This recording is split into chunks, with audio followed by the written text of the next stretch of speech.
అరటికాయ క్యారెట్ కాంబినేషన్తో పెసరపప్పు వేసి అరటికాయ క్యారెట్తో పెసరపప్పు వేసి పొడి కూర. ముందరగా దీనికి కాసిని నీళ్లు పోసుకుని ఒక అరటికాయ అండి ఇలా సన్న సన్న ముక్కలు చేసుకోవాలి. నీట్గాను చేసుకుని ఇలా ఉడికించుకోవాలి. ఇందులోను ఒక 10 minutes అయినా ఇది నీళ్ళల్లోకి తడుపుకోవాలి అరటికాయ, లేకపోతే నల్లబడిపోతుంది.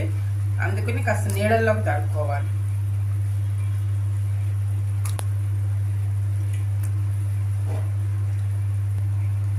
ఇందులోకి 4 క్యారెట్లు తీసుకున్నా. ఇది మన ఇష్టం, ఎన్నైనా తీసుకోవచ్చు. 4 క్యారెట్లు తీసుకున్నా నేను. తీసుకుని ఇవి కూడా సన్నగా ముక్కలు చేసుకుని ఇందులో వేసి ఉడికిచ్చేసుకోవాలి.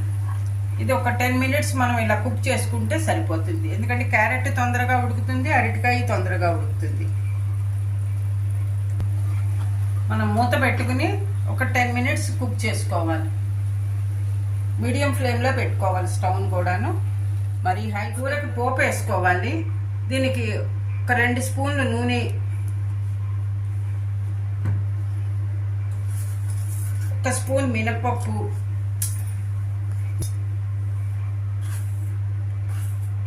ఒక స్పూన్ జీలకర్ర, కొద్దిగా ఆవాలు, ఒక మిరపకాయ ఇట్లా ముక్కలు చేసి వేస్తున్నాను. పోపు వేగింది. పోపులో కొద్దిగా ఇంగువ వేసుకుంటే చాలా బాగుంటుంది కూరకి.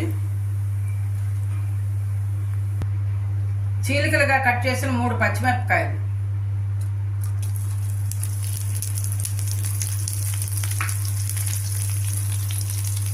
ఒక చిన్న కప్పుడు పెసరపప్పు నానబెట్టి పెట్టానండి. నానబెట్టి ఒక ½ an hour నానబెట్టాను. నానబెట్టి నీళ్ళన్నీ తీసేసి వడగట్టేసి ఇలా పెట్టుకున్నా. ఇది కూడా వేసుకోవాలి. పొడి కూర కదా, అందుకని పెసరపప్పు వేసుకుని ఇలా వేయించుకోవాలి. కొద్దిగా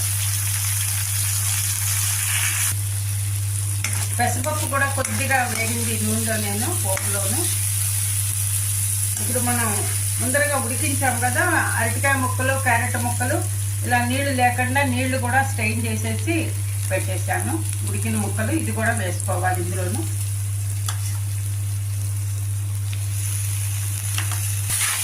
బాగా మిక్స్ చేసుకోవాలి. వేసిన పోపు అది అంతా కూర ముక్కలకు పట్టేలాగా స్టవ్ సిమ్లో ఉంచుకుని ఇలా మెల్లిగా కొద్దిగా మగ్గాలన్నమాట. అంటాను అన్నీ మగ్గుతాయి. కూరకి తగినంత ఉప్పు,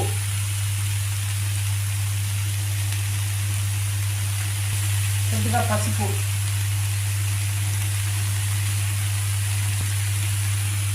ఒక టీ స్పూన్ కారం,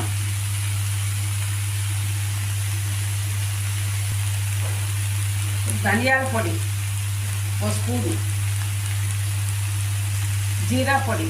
ఇవన్నీ ఇంట్లో తయారు చేసుకున్నానండి. ఇంట్లో తయారు చేసినవే, బయట కొన్నవి ఏమీ కాదు. ఇంట్లో అంతా ఆల్రెడీ ముందర ప్రిపేర్ చేసి పెట్టుకున్నవి. కొద్దిగా గసగసాల పొడి, గసగసాలు వేయించి పొడి చేశాను. ఒక స్పూన్ ఇది కూడా వేస్తే మంచి సువాసన వస్తుంది కూరకి. ఒక 5 minutes మనం ఇవన్నీ వేసాం కదా, ధనియాల పొడి అన్నీ కూరకి పట్టేలాగా ఒక 5 minutes మగ్గాలి.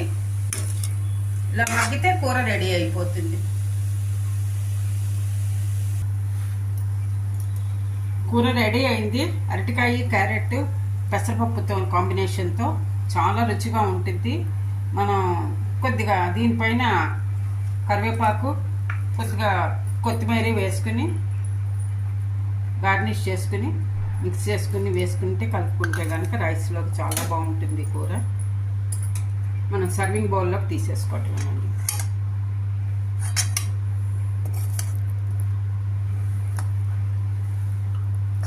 ఇది కూడా బాగా మిక్స్ చేసుకుంటే కొత్తిమీర వాసన అది కూరకి బాగా పడుతుంది.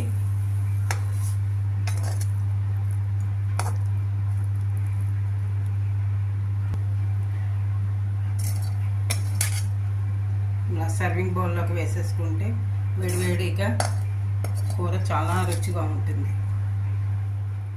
పెసరపప్పు కాంబినేషన్తో అరటికాయ క్యారెట్ పొడి కూర. ఇది వేడివేడి రైస్లోకి బాగుంటుంది. సర్వ్ చేసుకోవచ్చు. చపాతీలోకి బాగుంటుంది, సర్వ్ చేసుకోవచ్చు. మీరు కూడా ట్రై చేసి చూడండి. కూర చాలా రుచిగా కూడా ఉంటుంది. మనం నూనె కూడా ఎక్కువ లేదు, అసలు నూనె ఒక్క 2 స్పూన్లు నూనె కంటే ఎక్కువ మనం లేదు. మామూలుగా ఫ్రై చేసుకుంటే ఎక్కువ నూనె అది పడుతుంది. ఇలాంటి కూరల్లోకి మనకి నూనె కూడా పట్టదు. ఈ కూర చాలా రుచిగా ఉంటుంది. మీరు కూడా ట్రై చేసి చూడండి. ఫస్ట్ టైం చూసేవాళ్ళు అయితే సబ్స్క్రైబ్ చేయండి మా ఛానల్ని, లైక్ చేయండి, షేర్ చేయండి.